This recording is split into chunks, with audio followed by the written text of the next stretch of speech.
And like Tosh has a problem with Amazon. She's always on Amazon. She's attached to Amazon. Those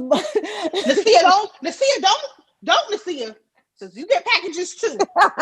You get packages too.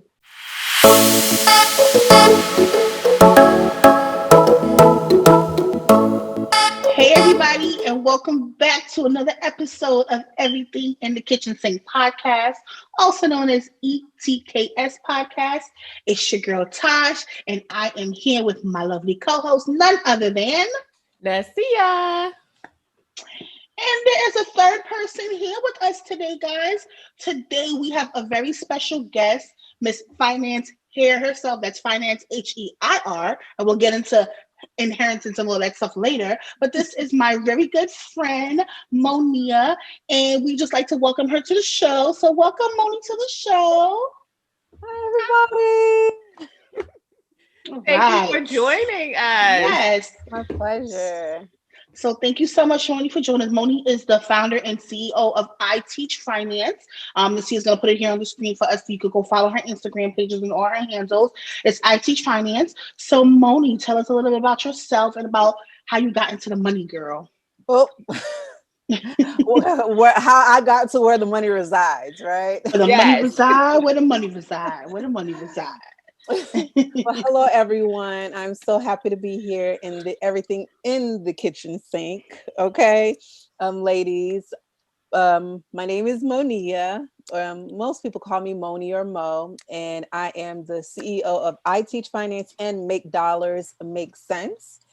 And I am basically in the financial industry, both professional and business wise. So I have my own side business, and I also, my 9 to 5, I work in finance as a corporate trainer where I train financial professionals how to enter trades on the stock market. I've been in the industry for about 16 plus years. I fell into this. I always tell people this story. The long short of it is I went to school for criminal justice to fight financial crime.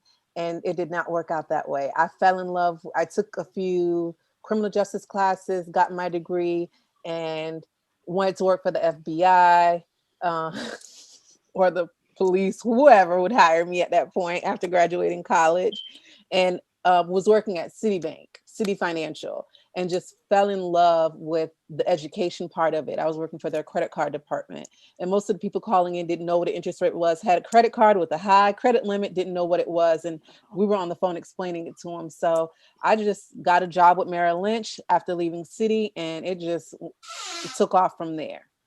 So I did not grow up in money. I did not go to school for finance, but I definitely am in the industry, hard and thick.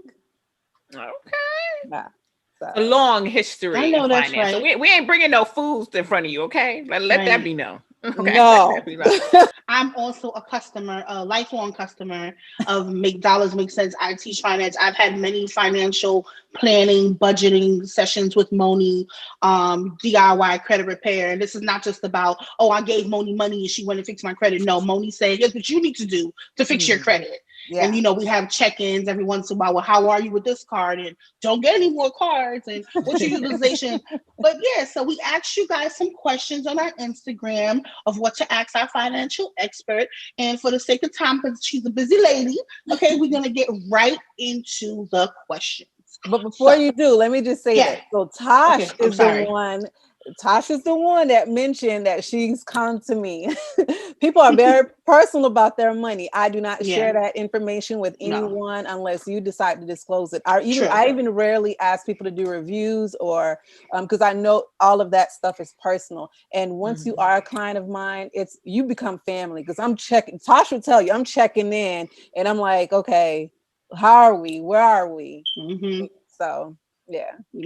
And I don't tell you what to do with your money. I tell you how to better manage your money. Okay. Yeah, exactly. So if you have poor money management skills, the C is better at managing her money than I am. But if you have poor management, because I'm here to learn. I got my notebook ready. So because Nasia don't spend a bad coin, but your I'm girl. cheap, but I'm trying to. I'm starting to spend a little, but with sense, with sense. Right. Matt, Okay. there you go. There you If I go. like it, I want it, I have it. This is it. Mine it. Um, a budget. Doesn't, Not does anymore not though. Not anymore. doesn't make my job easy. Let's just say that.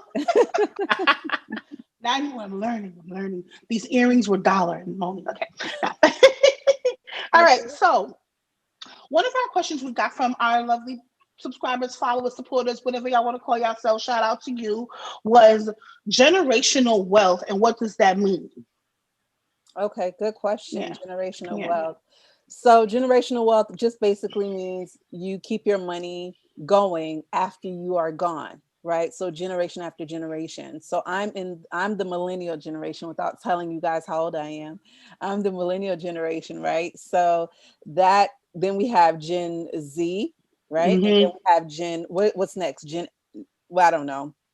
I don't It, even go, know, and it I went just did from this the X, other day. Y, yeah, the baby boomers, millennials, Gen X, Gen Gen X, Y. Gen It's Y. Okay, so yeah, yeah, hmm so and oh, now we have like the tech generation, right? the Which tech generation. yeah, so um, generational wealth just means that your money continues to go on after the next generation, after you pass, after your children's pass, and that doesn't necessarily have to just mean mother, father, and daughter, right? It could be also be intergenerational between me, my sister, and my brother, right? So that my Mm, nephews and my nieces also, you ever have that rich bougie auntie? Yeah. yeah.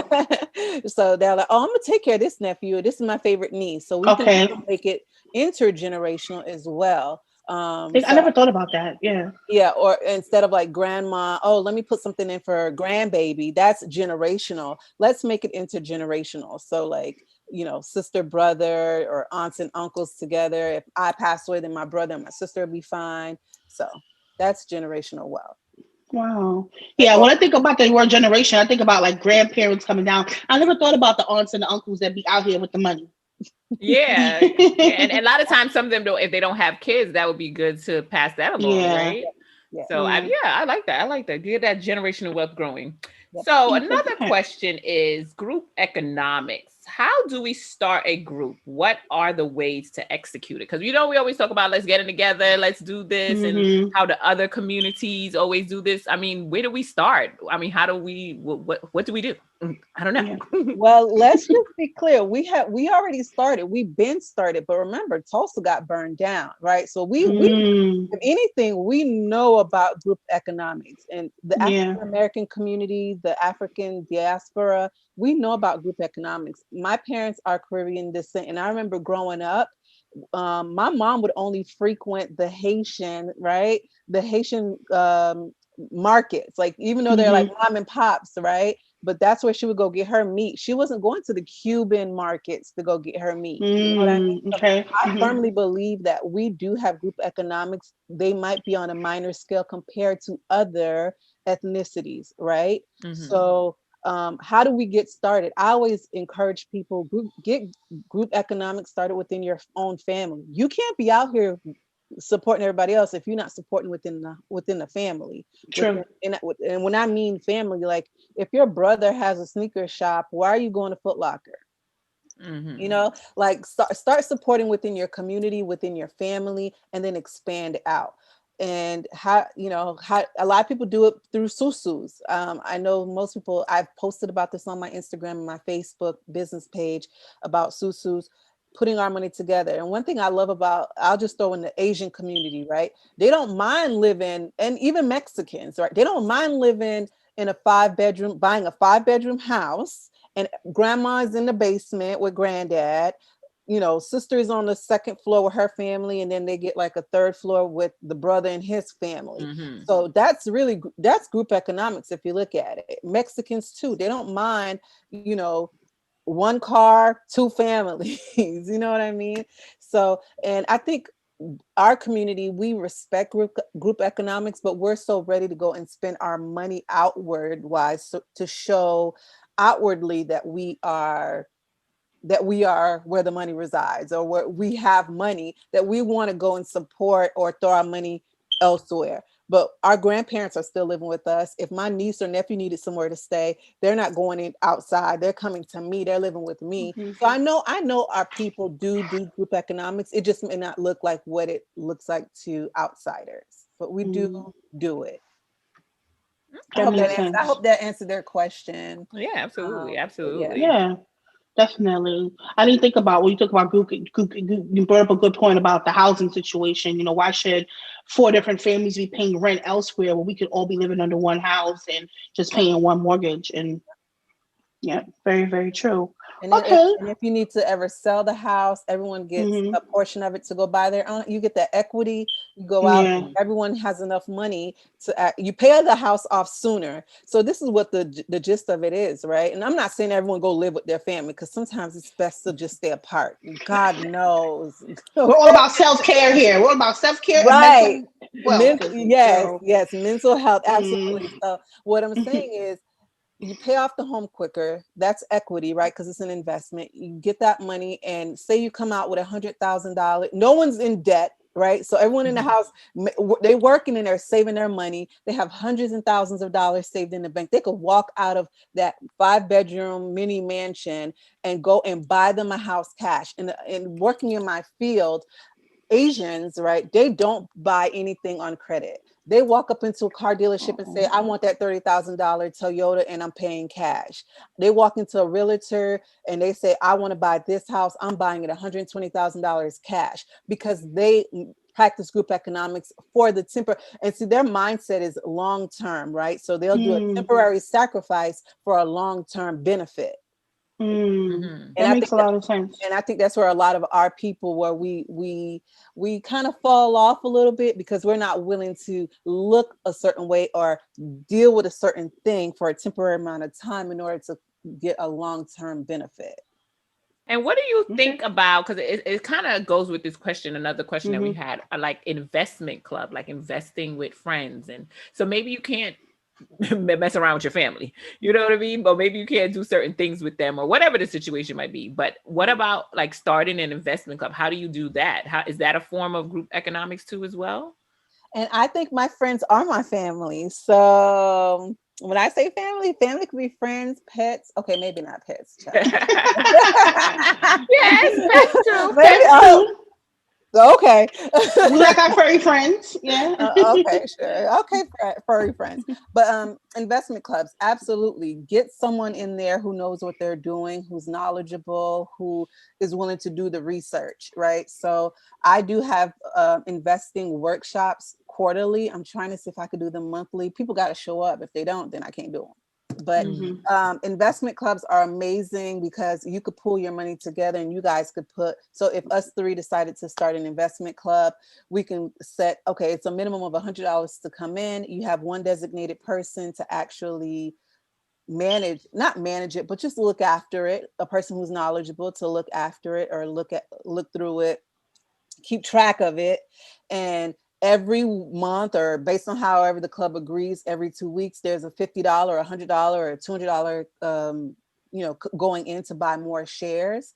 And Mhm. then you guys decide if you guys want to buy a different company that month or that quarter. And but investment clubs are amazing. I don't have one. I don't participate in one, but I should start one.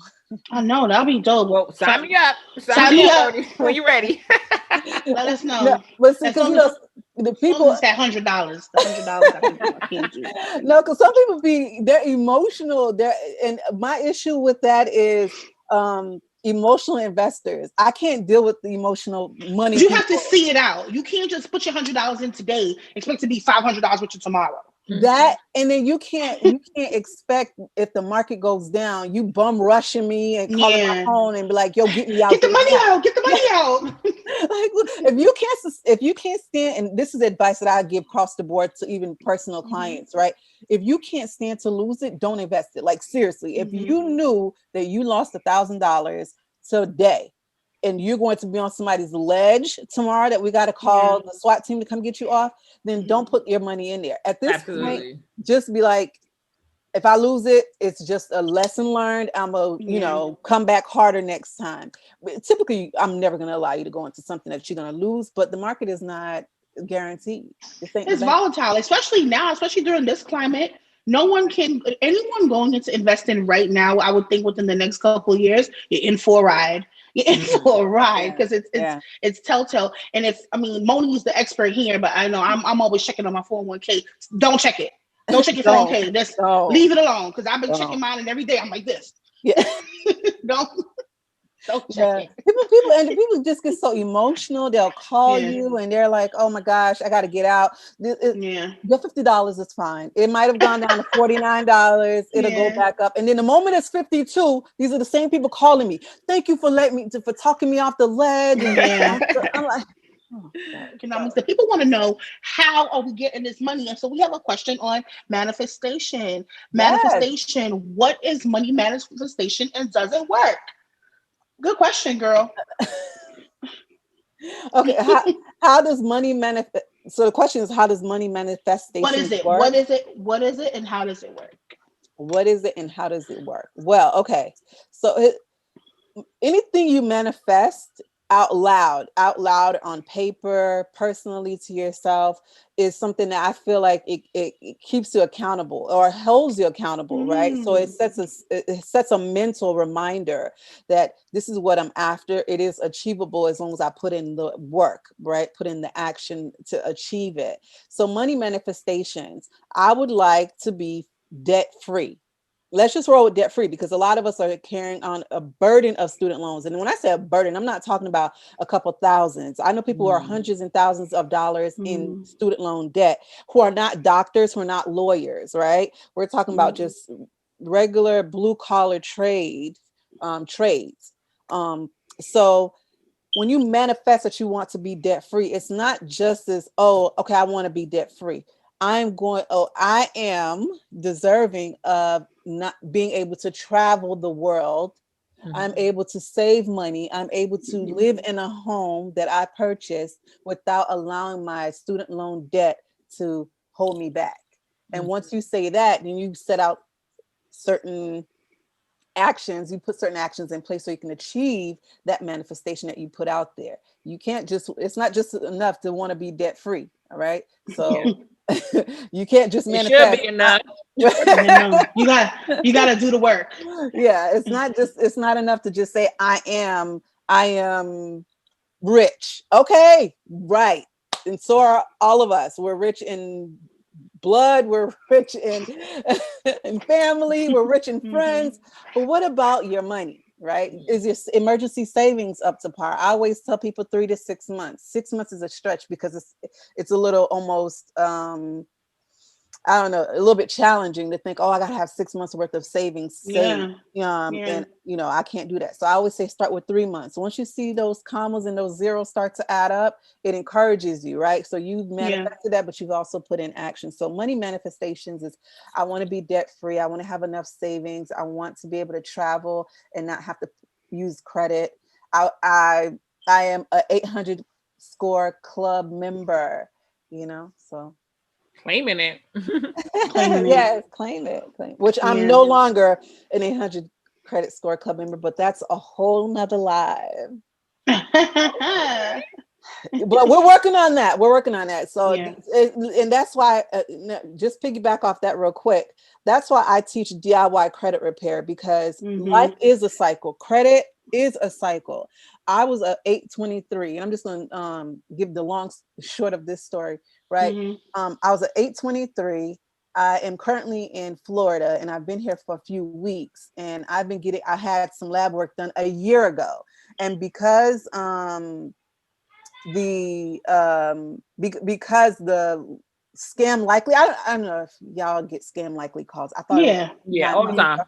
Okay, Every day. so they've been calling me, and all my scam likely calls are being blocked. I did not know. I thought I paid this lab bill. I thought Mhm. it was $50. I thought, and then the insurance company would take care of everything. Well, it didn't, and they were calling me and calling me. I was not getting any messages. The mail obviously wasn't delivering their letters, and they sent me to collections, and I Oh lost no. 100 points because of Yeah. one collection item. So all I had to do was pick up a phone call. I negotiated. I had one of my DIY credit repair letters, and they fixed it. They So work. yeah, so I'm giving them 30 days to get back to my 823. Otherwise, we're going to have some problems. So these are skills that you will need for the rest of your life, because credit repair is not just a one-time, one and done deal. Not You need to know how to read your credit report. And how did I find out that they sent me to collections? Was I pulled my credit report every year at the beginning of the year, and I Okay. saw it. I saw it because I'm like, oh, I'm in the 800 club. I don't need to track my credit score. I already know I pay my bills. Come to find out, no, I put my credit report to make sure that I wasn't being identity theft for anything, Yeah. and saw the collection item, and here I am using my skills. So that's why I prefer to teach DIY credit repair, so that if you ever find yourself in that situation again in the future, if somebody tries to screw you over, you have all the tools at your fingertips. This segue is really good because our next question was about credit card utilization. How do I use my credit card responsibly to help build my credit? Most people think credit cards are bad. At least that's what I was told. And throughout from my mom, even now, she's like, no, credit cards are horrible. No, credit cards are not bad. You can use them to your advantage. How do you use a credit card to your advantage to raise your credit score? By using them and paying them. And as Tasha mentioned quickly, is keeping your utilization rate at a 30% or below. Meaning, if you have a $500 credit limit, it behooves you not to go past $250 on that credit card. So that's 50%, right? Because a $500 credit limit, You should not be using 180. the lowest you can go, or you can go as low as $10, whatever. But the moment you hit that 250 mark, you're at a 50% utilization, which means, right? This is what it looks like to the credit card companies, that you are in need of money. God forbid you go over 50%. Then that means that, oh, you're desperate for money. Okay, now that you are over 50%, over 60%, close to your credit limit, you are now at a flight. You're considered a flight risk. So say, for instance, for 30 days, your credit limit is 500. You've used $250. You only pay the minimum. You get an interest rate on top of that. Your balance is not, okay, say you make the minimum payment of $10. Your balance didn't go from 250 to 240. It went from 250, you made a $10 payment, to 240, and then they added the interest on there, which most credit cards are from 11 to 26, sometimes up to 30. You've now gone to 245. So to them, you really can't even pay. You paid your minimum, but you can't even pay the balance off. Now you're in cycle 2 of owing them $250. So the more you keep that utilization rate above 30%, at 40, 50, 60%, the more you're driving your credit score down, because it's showing them that you are in need of money. And they do put in, Tosh pulled her credit. If you pull your credit report, you will see other creditors also checking your credit, because once you sign that agreement, you agreed for them to go in and check your credit periodically. So if you have a Capital One credit card, Capital One is going in every month to make sure that you are still worthy of that $500 credit limit that they offered you a year ago. And if they notice on your credit that you have maxed out your American Express, maxed out your Credit One, maxed out your Southwest Airlines credit card, and your Wells Fargo credit card, guess what they're going to do? They're going to bring your $500 credit limit down to $250. So now you at 100% utilization rate, because now you owe them $245 and your credit limit is at $250, because now they're seeing that you have a pattern. But if they look and they see, oh, she has 5 credit cards and we're the only one she has a balance with at 50%, we're going to raise her credit score because maybe she needs more cash. So they'll automatically give you a credit limit increase. So every month, these credit card companies that you have credit cards with, they are checking your credit to see if you of your credit worthiness. And how you use your credit card depends on how your score will react. So it's a cause and effect reaction, right? So Absolutely. Absolutely. You have to be very responsible, as I have learned within this past year. They're not all bad, but it's just how you use your cards. And the DIY, I encourage everyone who's watching this, please go to Moni's Make Dollars Make Sense. We'll tag it. We'll have it linked in the description box below.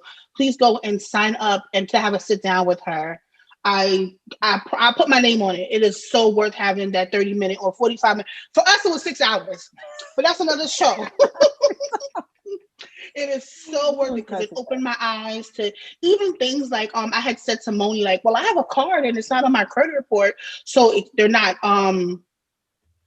counting. And Moni's like, oh, no. If you have a card, it's being counted somewhere. Because I was only looking at a certain company. I won't say what the company is. I was only looking at a certain company's credit report, but you got to look at all three. Because I think it's like, it depends on where that credit card is, where they are in the state. Like Equifax only reports for Southeastern, and TransUnion only reports for the Midwest, and Experian is the West Coast. See, I tell y'all, she listens. She apprentice now. Go to Tasha too for your. You be listening, girl. I've been listening because I'm trying to generational wealth and group economics. We gotta. So those are all of the things that we, even though we weren't born rich, that don't mean that we can't leave a rich family out of us. Yes, that's right. Man. You are the rich family. You are going to be the rich family. Yes, I always tell people just because you weren't born a trust fund baby doesn't mean that you can't become one and create one. Exactly. Absolutely. The buck stops here. Right. Yes.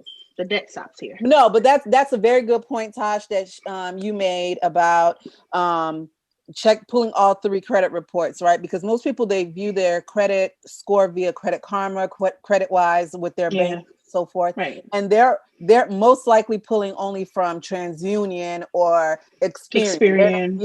But they're not pulling from Equifax. And that is true.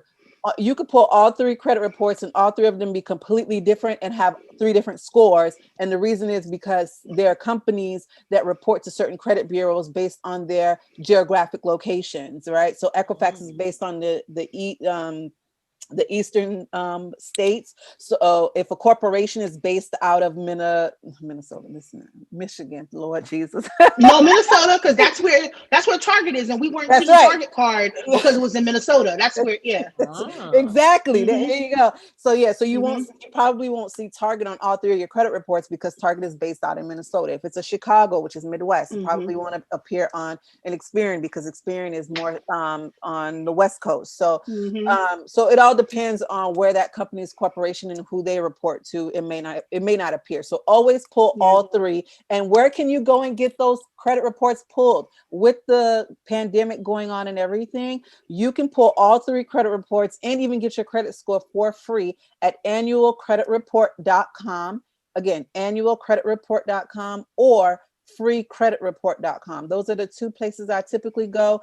I personally love Annual Credit Report because it just takes you from one report to the other to the next, and you could save it and you could dispute also if something is wrong. And as Tasha's mentioned, I've had clients who've had their sister's name show up on their credit report because it was so close.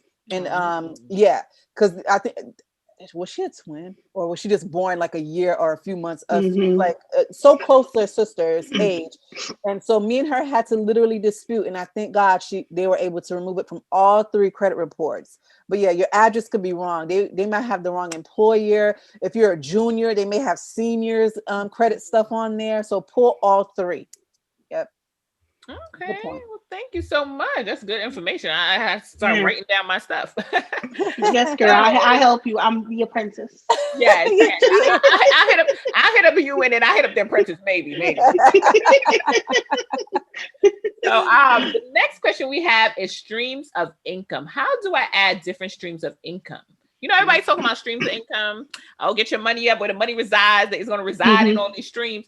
What do I do? I want to get all these streams too. What how do I go about that? Yes, me too. I'm trying to get all these.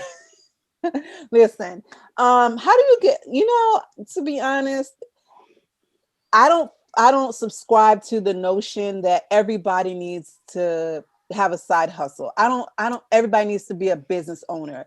Like, I don't look down upon people who have 9-to-5s because I too have a 9-to-5, and my 9-to-5 sustains my hustle, okay, my side business. If your business or your side hustle is able to sustain your livelihood, you can quit your 9-to-5. But I subscribe to the notion that if you want to do a side hustle, do something that you love. Do something that you are good at, that once you get off work, you can't wait to get off work to do. right? So if Mm. it's you love to take pictures, then you make that a side hustle, make that a hobby. If it's a hobby, make it a hobby that pays, right? So if I love golfing and I'm a good golfer, why not start teaching golf? Maybe you're not a good teacher, but you could film your techniques and you could sell that. What I always attest to people about my personal journey is that um, I'm always going to rely on me and depend on me and not Mhm. my 9 to 5. So because my 9 to 5 is not guaranteed, and a lot of people learned that Mhm. in 2020 that some of these jobs are not coming back, right? Yeah. So you can only rely on you. So when you want to think about what can I do to get extra streams of income, just think outside the box. Because and why are you needing extra streams of income? Is it permanently? Is it temporarily? Just don't depend on your 9 to 5. Oh, like, oh yeah, I'm good. This is just enough. We had No. another question with this goes back to credit. It was identity theft. What should I do if I've become a victim? What should you do if I become a victim of If identity they theft? yeah, if they become a victim of identity theft. Prayers are with you. My prayers are with anyone who has, yeah, like, because this was my original passion, right? Criminal justice with a concentration in fighting financial crime. It is the hardest thing ever to come out of identity theft because you have to prove double time that you are who you say you are and not the person that they've painted you out to be because they've stolen your identity. Um, Hmm. if you are a victim of identity theft, the first thing I would do is don't call the police. Don't. No, don't. It's a waste of your time. Pull your credit report. I'm talking about all three. Put a block on your credit report. That's the first start. And you can do that just by calling TransUnion, Equifax, and Experian. And this is why I'm so apologetic to people who are, or sympathetic to people who go through identity theft, because it's going to take you more time proving to say you are who you are, or proving that you are who you are, than it took for them to ruin your credit or make you a victim. So you're going Yeah. to be on the phone a lot, calling the IRS.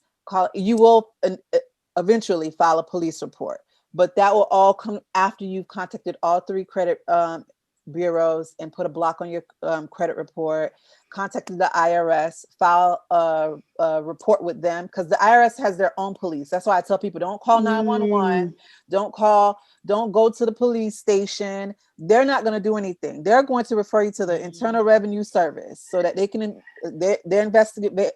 Excuse me, their investigators can get on it and their police can get on it, and they will start doing the investigation on that. More power to you. If you are going through identity theft, I know it's not an easy feat. I know a lot of people who've gone through it, and the first step is pull those credit reports, identify what's not yours, contact the credit reporting agencies, let them know that it's not you, put a block on it. Yeah. It's going to be a code now. So every time you go to apply for credit, it's even harder for you to apply for credit going forward because you had to put this block on and have to go through extra steps of security to prove that you are really the one applying for credit, which Yeah. sucks, but at least you have those measures in place. So So yeah, just to expand upon protecting ourselves, would you ever recommend paying those monthly subscriptions, like the companies that promise to protect your identity for $10 a month will secure you and your family's information? Are those worth it, or do you think putting the block on your credit is enough? yeah, like I know there's like life lock, social Yeah. security lock, and all that. I don't think I personally don't think you need to pay $10 a month um to protect your credit. No, me personally, no, I don't think so. But it all depends. If you have so much, if you're exposed, again, this is me personally. If you know you are exposed and your social security number is out there and your address, maybe you are, I don't know, in some line of work that exposes you to potential threats like that, absolutely get those notifications, pay for it. But if you're just some regular person and you just happen to go to the wrong tax person because your cousin's cousin recommended them and they had no tax experience, but they promised to make you $16,000 and you went to them and then they actually stole your information, Mm. then I would say go the extra mile. But for regular people, no, it's enough for you to go and pull your credit report twice a year. I encourage people to do that. I even set reminders for myself, beginning of the year and at the end of the year, twice a year. Well, when I say end of the year, I'm talking about like August, September, October-ish, right? Go in and check your credit report then and see. Now with everything with the pandemic, they're letting you go in every month. 7 days. I think it's every 7 days, every Oh, week. really? Yeah. Mm-hmm. Yeah. Go So and they're check letting you it go in every 7 days with a penalty, you're saying? without Yeah. charging you. Without Without charging. charging you. That's Mm-hmm. Yeah. good. Yeah. Yeah. So check it. Check as much as you can. Check as much as you want. You can even, go in every month. Go in every. To me, that's a little excessive to go in every Yeah. 7 days. But again, I'm What not if you throwing my use social like the Credit security. Karma or something like that? I'm not a fan of Credit Oh, Karma because really? She's no. not. Yeah, I Mm. think I said that on a lot of lives. I'm not a fan. And Yeah. this is not me bashing Credit Karma, but if you read their terms and agreements, it's free. They monitor your credit report. They monitor your credit for free and give you a credit score, right? And sometimes the score, if you go buy a car right now or buy a house right now, that Credit Karma score is going to get you a lot of sad smiles. Like, Because they inflate their scores. yeah, I think Moni prefers, I don't know if I think I don't say what bank you have, but I know what bank you have, and I think your bank uses the same as my bank uses credit wise. yes, So when you go Oh, in to check your statement, credit wise is better than much Credit Karma. closer. Yeah, Mm-hmm. credit wise is Because much Credit Karma closer. tax on like 10 points. I'm telling you, I'm the apprentice. I know. They tack on like 10 extra. So here you are, like, yes, my score is 710, and you Yeah. get the Toyota, and they're like, FICO says it's 680. Out of Look, my office you go.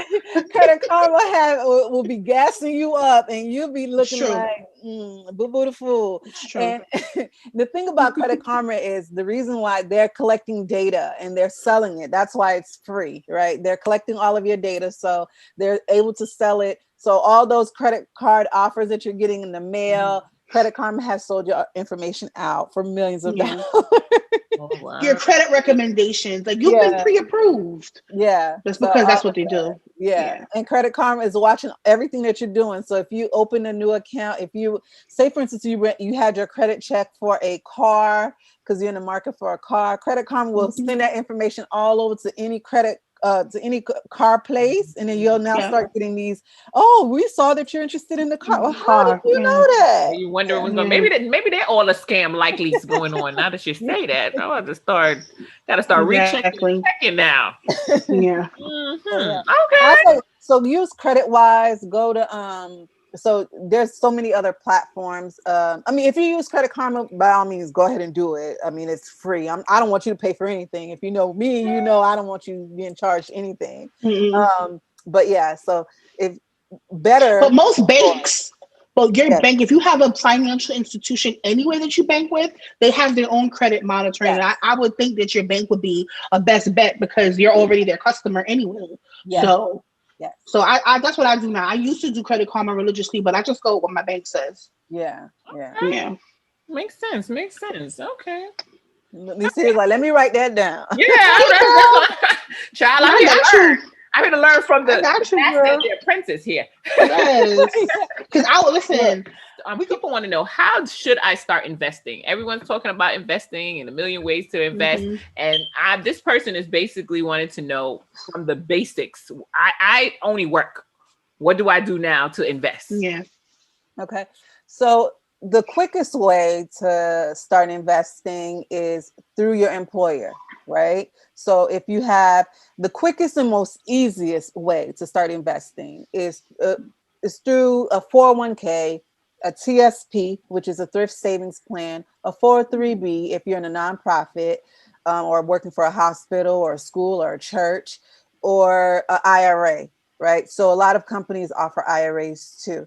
So that's the quickest and most easiest way. Most companies or corporations are offering 401ks to their employees. So, and if they're matching, why are you leaving free money on the table? So Mm-hmm. that's Hmm. the quickest and easiest way. So if your daughter just started a job or your son just started a job and one of the benefits is a 401k, I don't care if they're working at the local supermarket. If there's a 401k option, baby, you jumping right into it.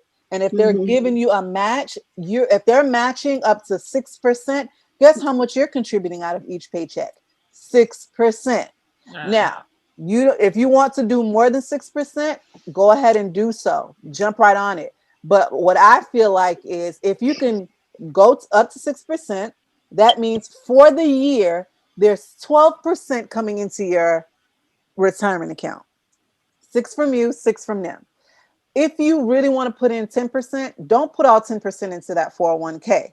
Take 4%, I mean, take that extra 4%, put the 6% up to whatever they're matching, right? If it's 6%, take that extra 4% and invest it into a brokerage account, what we call a brokerage account. You can get that with Fidelity, TD Ameritrade, you can get that Yeah. with E-Trade, you can get that with Bank of America, Wells Fargo, Merrill Lynch. I mean, it's on every corner there's a investment shop, right? That you can go to online. Some people start with Robinhood. That's an app only. There's an issue with Robinhood though. It's a great place to start. And I also mentioned that I'm not a big fan of Robinhood because No, you she's cannot. not. And I'll say this quickly. It's because it's an app, right? So it doesn't go beyond that. So if something like happens to you and you pass away, that money remains for Robinhood because you can't set a beneficiary. So what I always tell people, if you want to start with Robinhood, get started there, get to your goal. If it's $500 and then transfer it to a custodial, right? A custodian, sorry, not a custodial, a custodian, which like Fidelity, TD Ameritrade, where you could actually designate transfer on death. You could designate a beneficiary, right? But to get started, start off with your job where they're matching. Take that extra 4%. If you want to contribute 10%. If your company only matches up to 4%, give 4, take the 6 and put it into that brokerage account and choose stocks that you love. And when I say love, obviously if you go into Walmart every day and you buy your groceries, your clothes, and all your gizmos and gadgets from Mhm. Walmart, you love Walmart you're exchanging the time that you worked for money to go back and give it to Walmart. Mhm. You basically, iPhone users, go ahead and go get them Apple stocks. iPhone users. yes. If you got Hmm. T-Mobile, you might as well you giving T-Mobile $180 a Yeah. month anyways. Go ahead and tap into I think T-Mobile.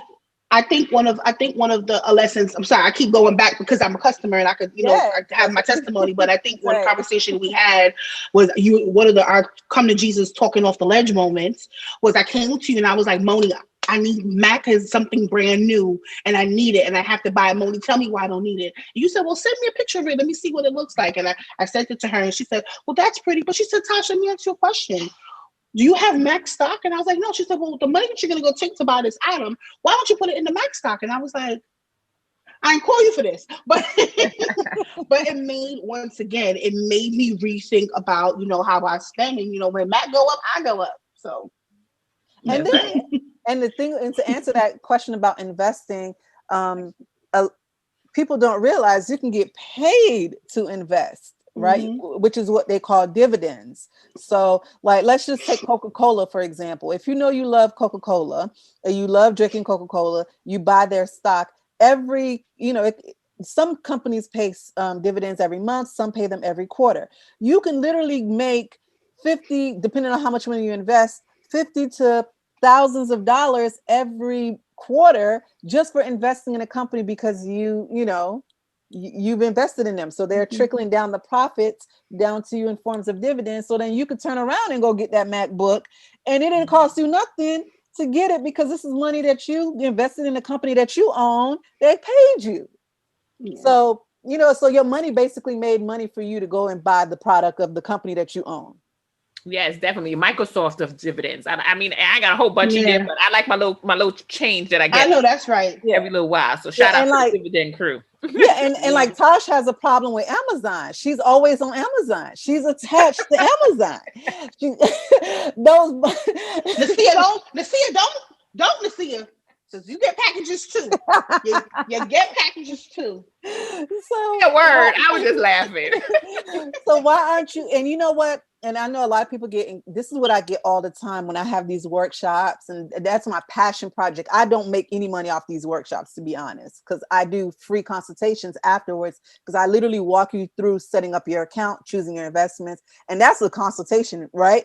But a lot of people come in and it's like, I don't have enough money. Amazon is like $3,000 per share. I'm like, then you work your way up. You start off with $50. You buy you a fraction of a share, and you own you a fraction of the company. It's better than nothing, because then you get a fraction of a profit, fraction of a dividend, and that still encourages you. So you start somewhere. I don't care if you start with $10. There's no one, not a single, unless you're homeless or you owe an astronomical amount of debt, there's not one person walking this earth that comes to me that we can't get them an investment account where they can open an investment or brokerage account where they can start investing with $10.